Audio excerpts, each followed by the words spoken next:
안녕하세요. 오늘 전주 문인협회에서 주최하는 소재호 시인님 북콘서트 대담을 맡은 왕태삼 인사 올립니다. 반갑습니다. 폭염과 가뭄 속에서 이렇게 간간히 비가 내리고 있습니다. 오늘은 그 단비 같은, 그 약비 같은 소재호 시인님을 모시고 시와 삶의 이야기를 듣는 시간을 갖도록 하겠습니다. 간략히 소재호 선생님께서는 소개를 드리자면 1984년도 현대시학의 구상 시인의 추천으로 인류의 추천 완료돼서 등단을 하셨지요.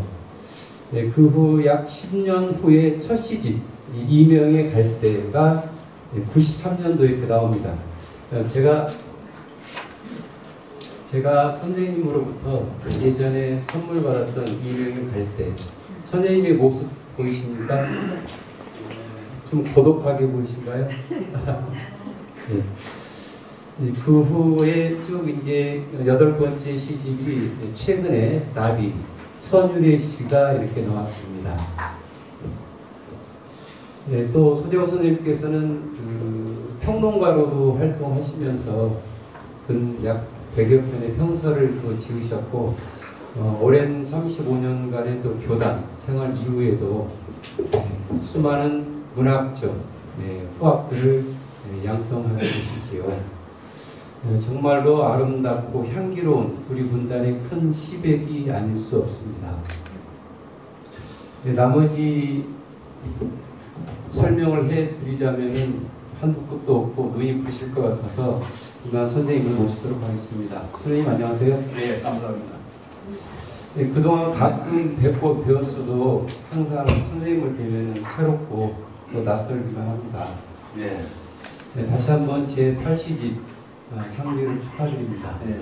그리고 선생님 그 시집 축하와 아울러 더 축하를 받으실 일이 있을 것 같아요. 그러니까 선생님께서 해방동기로 알고 있거든요.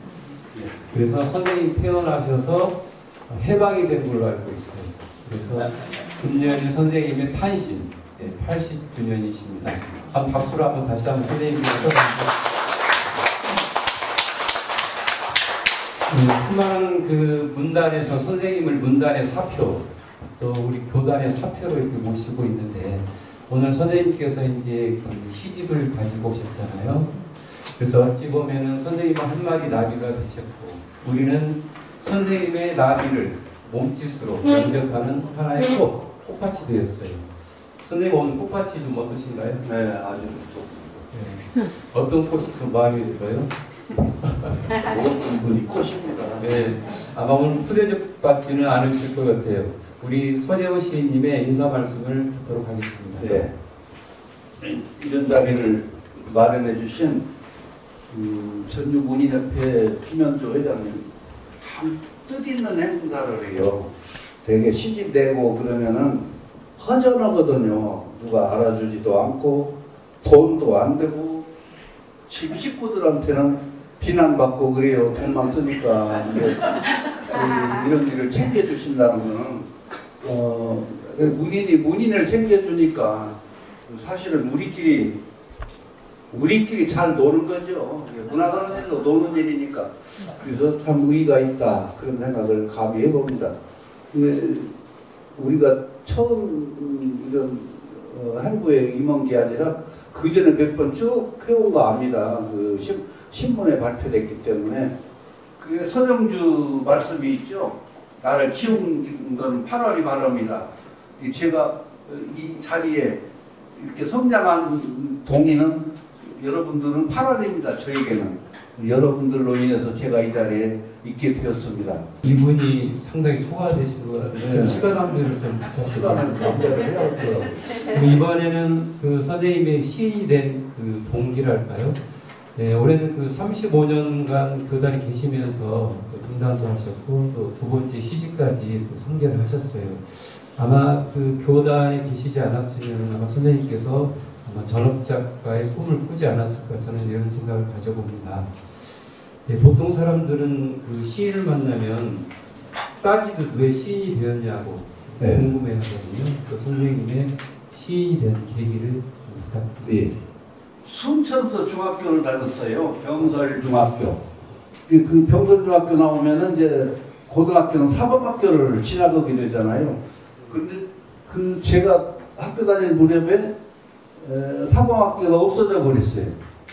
그러니까 저는 이제 이 순천 사범 병설 중학교 다닐 때 그 동네 친구가 하나 있었어요. 근데 순천 중학교 다니기는 성은 곽씨인데 이름은 잊어버렸어요.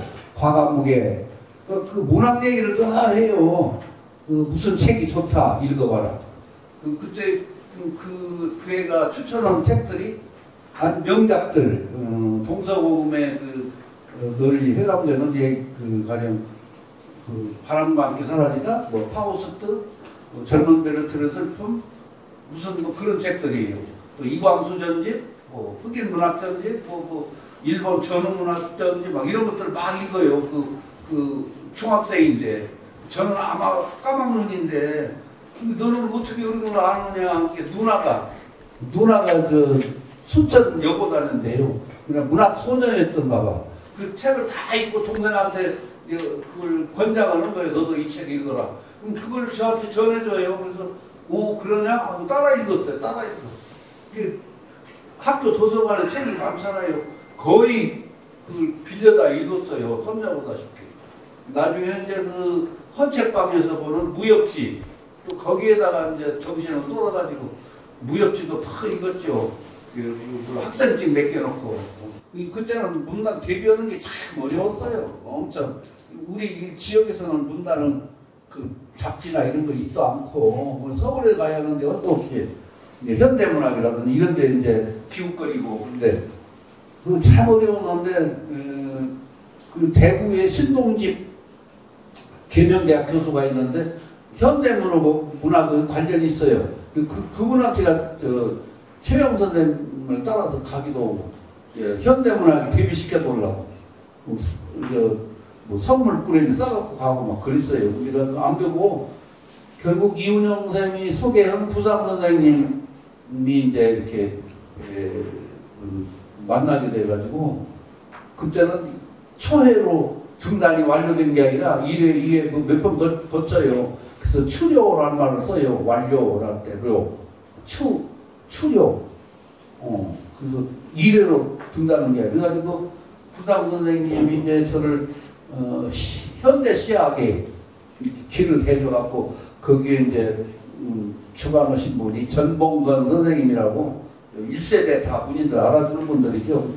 거기 그분은 도움을 받아가지고 현대 시학에 나왔어요. 근데 부상 선생님은 이래 전주도 잘 왔어요. 전주에 문인회 회장들이 이제 강사로 초청을 하면 많이 들어왔고 그때 이제 정비석 선생님 소설가 유명하잖아요. 정비석. 그다음에 저 모더니즘 그 파조라고 하는 김광균 선생님, 부상 선생님 이 세 분이 삼총사였어요. 같이 댕겨요 항상.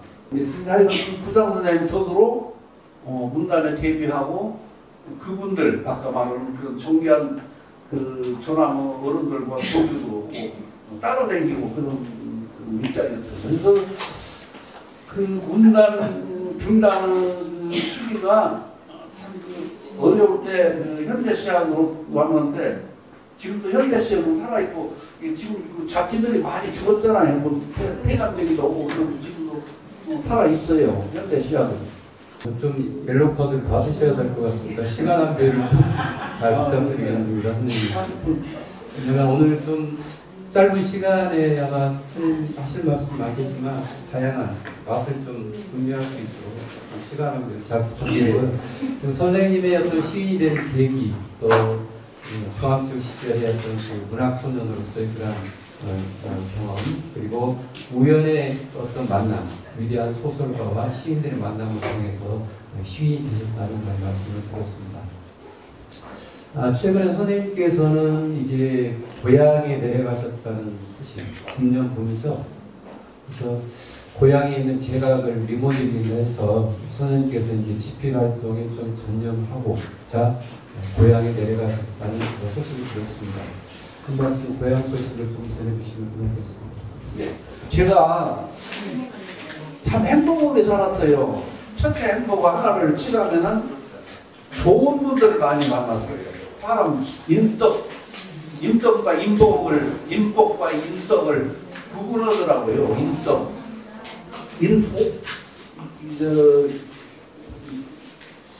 인덕은 맞아, 우연히 만나서 사귀었을 때는 그 사람 도움을 받고 그런 거라고. 인복은 베품이 아주 그 차원이 높아져가지고 나도 많이 베풀지만 되돌려 받음이 매우 은혜롭고 그런 걸 인복이라고 하더라고요. 근데 어쨌든 인덕이든 인복이 됐든 참 좋은 분을 많이 만났어요. 교편생활 몇십 년 하고 그리고 이제 그 사립학교인데 거기 친척 아니면은 그 뭐 안 시켜줘요. 그 제가 촌놈에다가 촌장관이란 말을 하니 놈자 꼭 써야 맞거든. 촌놈 출신이 위기에 몰렸는데 더 잘되는 그런 거 참 그런 파동을 많이 왔는데 참 순탄하게 컸어요. 그 사람 잘 만나서 도와준 사람이 끌어준 사람이 많았고 아까 이호정 선생님 얘기도 말씀했는데 손수 저를 데리고 부담선 댁을 가고 그 서울 시범아파트 부담선 댁이 있는데 거기까지 가지고 그래서 등단을 하게 되고 그랬죠. 이제 그런데 그 소위 귀거래사 있잖아요. 도연명이 5, 6선대 포도나무 5그루 심고 무의자연 속에서 논일고 거닐고 허리라 운풍영월 하리라. 그 설곳이 저도 국어선생 출신이라 그것이 하나 희망이죠. 희망. 제가 농촌 자식이고 부모님이 그 슬하에 자랐기 때문에 시골 가야겠다. 소위 이제 못다한 문학도 이제 시가 보여요. 인제다. 이제 80이 되니까 시가 보이고 인제다. 쉽다고 생각하고 근데 또한 어렵고 그게 문학이더라고요. 그래서 이제 문학 제대로 좀 해야겠다. 상탈 목적이 아닌 진정한 문학 정신의 입가가 문학을 해야겠다. 그런 생각을 가지고 고향에 갔어요. 이제 왔다 갔다 하는데 요새 더워가지고 요새 며칠 못 갔는데 그 귀거래사 전원이 장차 잡초로 무성할 것이니 어찌 돌아가지 않으랴. 이게 도연명의 귀거래사의 첫 구절이거든요. 그래서 가서 잡초를 캐고 밭을 가꿔야 하는데 잡초를 키워요. 사람한테 못 이겨요 이거. 현재 이제 귀거래사 말씀을 들었는데 예전에 그 금년 봄에 고향에 가시면서 이제 한 67년 만에 가시는 거죠. 병설 중학교 때 고향을 떠났습니다. 그래서 가시면서 하시는 말씀이 내가 10년만 젊었어도 내가 소설을 한번 써볼 텐데 그런 말씀을 했었거든요. 이제 고향에 가셔도 늘 건강하시고 더 이제 그 쓰고 싶은 소설도 쓸 수 있는 왕성한 건강도 누리시기를 바라면서 지금 이제 고향의 이야기에 이어서 이제 시인의 어머니와 아버지 이야기를 좀 듣고 싶습니다. 예전에 항상 저에게 하시는 말씀이 이제 어머니는 하나의 종교다라고 말씀하셨어요. 또 제가 아버님이 돌아가셨을 때 제 어깨를 두드리면서 어머니의 죽음은 어떤 천궁의 슬픔인 아버지의 죽음과는 또 다른 차원이 다르다.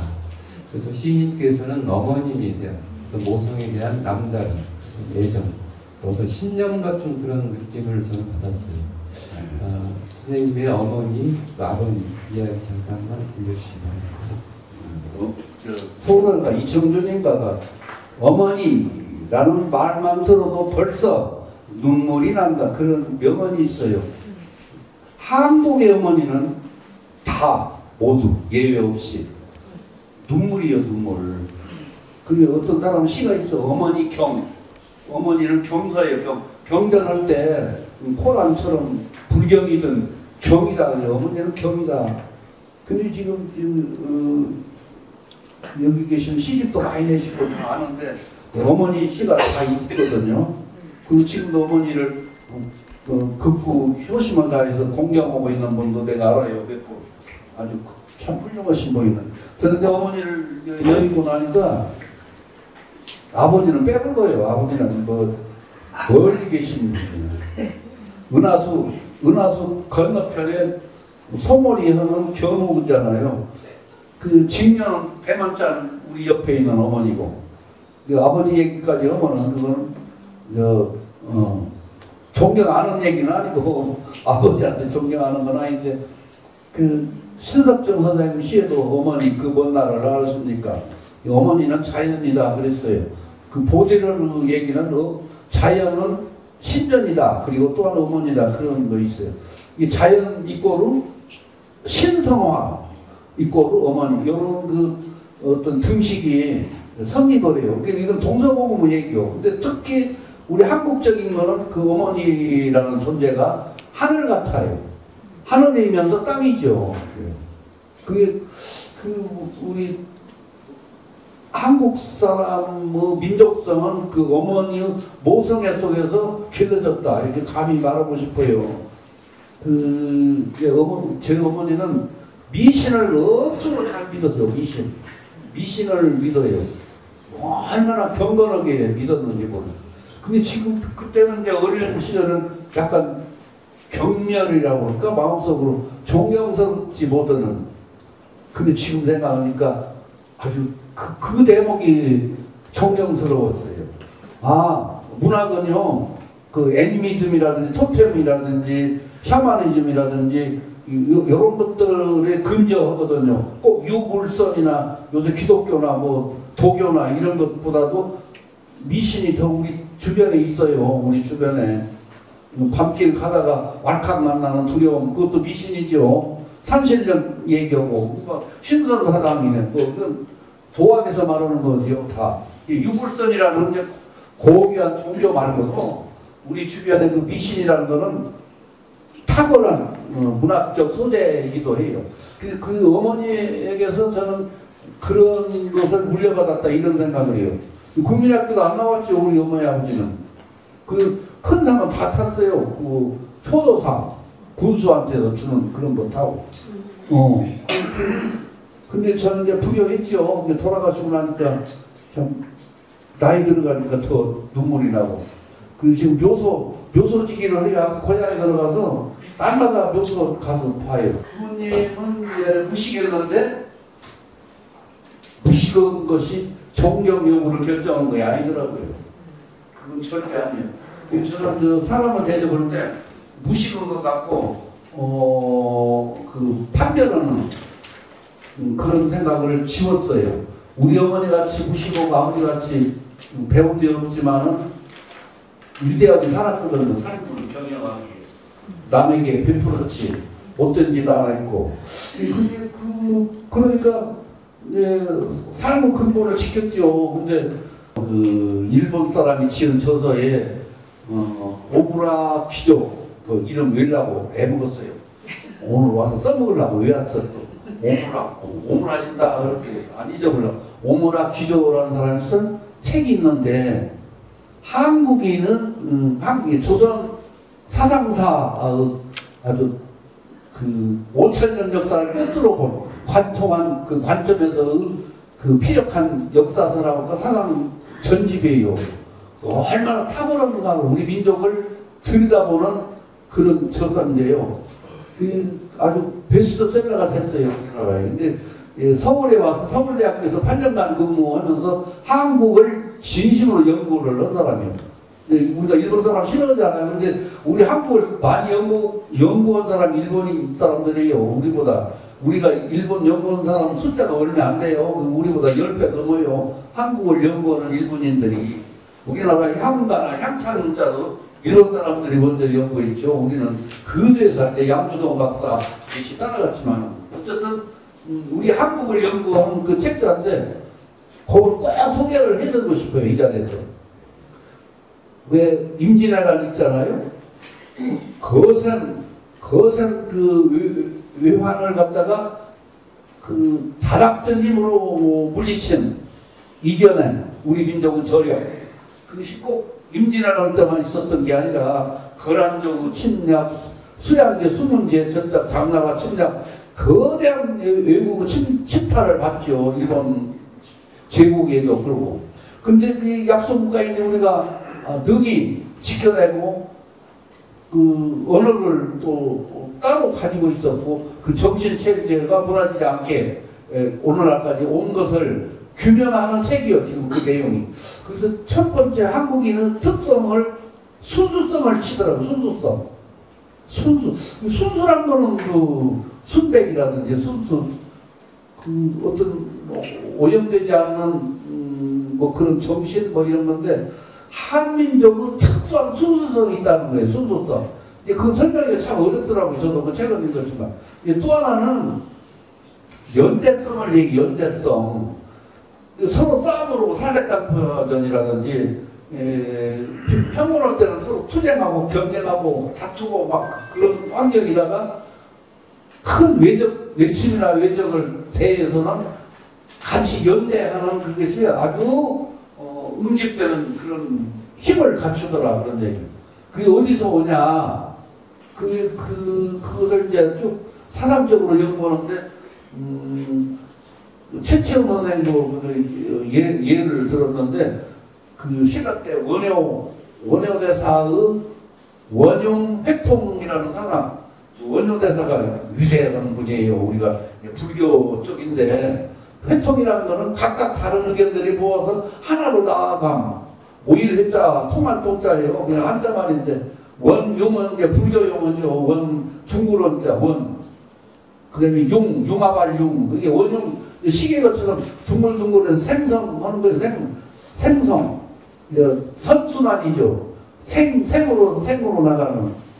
그 우리나라의 음양 오행설의 상생설이죠. 그게 원흉이란 말이에요. 각각 제 기능을 다 하고 본능을 다 유지하면서도 자기 특색을 견지하면서도 전체 속에 조화 속에 어울려가는 이런 원흉이죠. 그 불교 영어인데 일상용어로 화해해서 우리가 많이 써요. 그 원흉 회통, 요 원흉 사상을 딱 그렇게 넉자로 규명을 하더라고요. 그렇게 넘어오면서 이제 퇴계의 이기 호발론, 이기 이원설, 사람 실점론 있잖아요. 중국서 건목론을 우리화한 이기 호발론, 뭐 이기 이원론, 이기 공간론 막 여러 가지 있잖아요. 이일국 선생과 대립은 사상 체계. 그리고 여기 제가 할머님에 대한 그 시에서 내용이 있거든요. 제가 할머니께서 서울에 갔을 것 같아서 한데 뭐 시인님의 일집에 나와 있는 할머니 얘기거든요. 네. 아마 그래서 그 할머님 이야기인데 할머니를 생각했다. 살아계시면 90살 훨씬 넘으실 이웃집 찾아다니며 슬픈 일 물어주시던 할머니. 이게 이제 이명이라는 첫 번째 원이라는 시 제목을 가진 할머니 이야기거든요. 그 당시 이제 이명이라는 것이 시대적으로 여러 가지로 이제 여기서 저도 이제 들려오는데 여기서 할머니 이야기를 보면서 소재호 선생님을 보면 남들보다 의외로 눈물이 참 많으신 것 같으니까 그 할머니의 또 그 어머니 어머니는 여기서 둥글이었다 이렇게 이제 제목이 있잖아요. 그래서 여기 시집을 보면은 어머니의 어떤 무조건적인 헌신적인 것이고 또 등불과 자유로운 포근함이랄지 또 어떤 그 초인적인 사상을 가지고 있는 어머니 이야기랄지 좀도리살로 집안의 어려움을 또 극복했던 그런 어머니의 그런 정신이 시의 중심과 많이 다했다는 그런 선생님의 어떤 그 어머니 할머니 어떤 매력을 좀 유추해 볼 수 있을 것 같아요. 지금 시간이 좀 초반에 몇 분 남았어요? 제가 반절도 못 볼 것 같은데 아시는데 마무리요? 네, 그래서 선생님 그 마무리 인사만 마무리. 예. 아까 그 한 얘기를 단어 하나만 더 여기요. 그 다음에 이제 최재우의 그 통합 사상을 열거하더라고요. 아까 유불선을 통합원과 동시에 새로 돌아온 문물인 서양 문물이기도 한 기독교 문화라든지 또 미신까지를 통합한 그 통합 정신이다. 인내천 최재우 그걸 또 아까 얘기를. 그 다음에 3.1운동을 겪으면서 3.1 독립선언문이 위대한 문장이라는 걸 또 얘기를 하더라고요. 그것이 하나 관통되어 온 그 주류인데 그때마다 국난 때마다 연대해는 힘이 엄청난 시너지 효과로 등장을 우리 조선 사람들의 어떤 특징 그것을 얘기를 이제 제시는 이제 되게 감정이입이잖아요. 어떤 사물에 의탁해서 자기를 의탁시켜서 감정까지를 거기에 쏟아 넣어서 그 소화에서 출발하죠. 작은 자 소화에서 이제 대하로 넘어가죠. 확대되는 그 사물과적으로 넘어가요. 아까 보드레르가 자연은 신전이다 했듯이 신성화되는 쪽으로 가서 그 다음에 대하라는 거는 이제 결국 마지막 진리 도달점이 어디냐 하는 것이 시가 노리는 궁극의 목적이다 이런 생각이 들어요. 그래서 공이라고 하기도 하고 공, 필공자 이제 불교의 용수 사람도 있고 그러는데 무화로 가는 거지. 무화 나를 없어짐으로 가는 나를 없앰으로써 우주화하는 것이죠. 우주화 소화에서 대화로 우리라는 데로 가서 그 다음에 나의 소멸까지를 겪어야 없어짐이죠. 없어짐. 공은 세계로 간다. 제시를 그걸 쓰려고 많이 노력을 좀 했어요. 건너감, 넘나들기 그런 거 있죠. 넘나들기라는 교웅이라는 말을 쓰는데 교웅, 넘나들, 공감각이라든지 형상화라든지 하는 용어들이 넘나듦 나를 다른 물건으로 표현하는 것이죠. 나를 돌로 표현하거나 나를 나무로 표현하거나 구름으로 표현하거나 그렇게 넘어감을 의미하는 것이 교음의학이라고 해요. 그런 쪽으로 시를 가면 좋겠다는 생각이 들고요. 문학 공부 좀 하시래요. 그러면 보람도 있고 미래의 삶이 좀 보일 것이다 이런 생각을 감히 해봅니다. 충고가 아니고요. 그것이 깜깜한 이 세계를 건너가는